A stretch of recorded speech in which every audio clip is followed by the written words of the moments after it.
लखनऊ में वालिद सोनेलाल पटेल की यौम पैदाइश तकरीब मनाने को लेकर सियासी जंग छिड़ गई है। यौम पैदाइश तकरीब एक ही जगह करने पर अड़ी पल्लवी पटेल को पुलिस ने हिरासत में लिया और जिसे लेकर जमकर हंगामा हुआ। यूपी के डिप्टी सीएम केशव मौर्य को हराकर एमएलए बनी पल्लवी पटेल ने कहा है कि वो रुकने वाली नहीं है।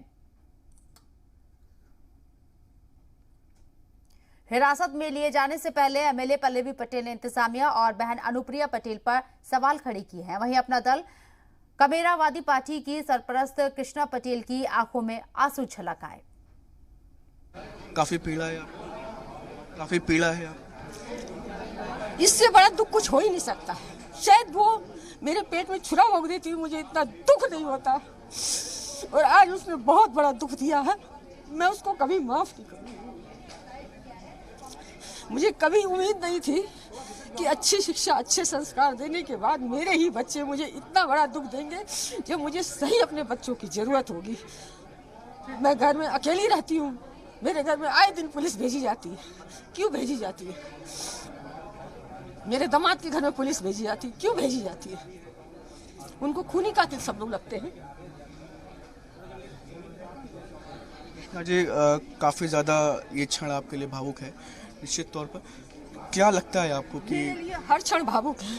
मैं हर रात मर रही हूँ, हर सवेरे अपने समाज के लिए, अपनी पार्टी के लिए जिंदा होकर खड़ी होती हूँ, और हर दिन मैं ये सोचती हूँ, बहुत बड़ी शुक्रगुजार हूँ भगवान की, जो रात मेरी अच्छी कटी।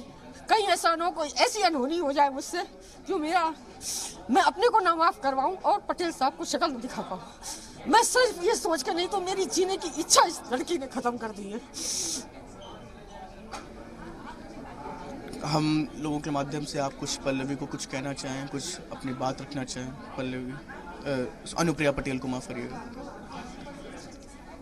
मैं यही कहना चाहूंगी, जो भी उसने मेरे ऊपर केस लगाए हैं, जो भी हमारे साथ गलत व्यवहार किया है, उस केसों को वापस करे, वो माफ कर दे,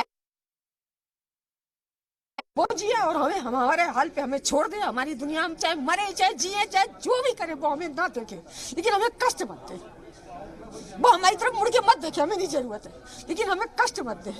जो अंदर माँ की तीसरी आंख का दुख होता है, वो एक माँ ही समझ सकती है।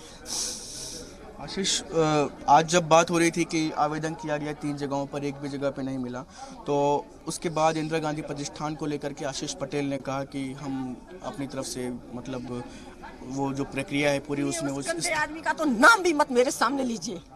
उसकी तो मैं शक्ल क्या, उसके पैरों की धूल भी नहीं देखना चाहती। गंदा आदमी, सबसे गंदा। पता नहीं उसने अपने घर में क्या सीखा, जिस दिन से आया मेरे घर में जहर घोल के रख दिया है। आशीष पटेल को लेकर के भी नाराजगी है आपकी काफी ज्यादा? आशीष एक दुश्मन को माफ कर सकती है, आशीष को तुम मर के साथ जन्म देने के बाद भी माफ नहीं कर सकती।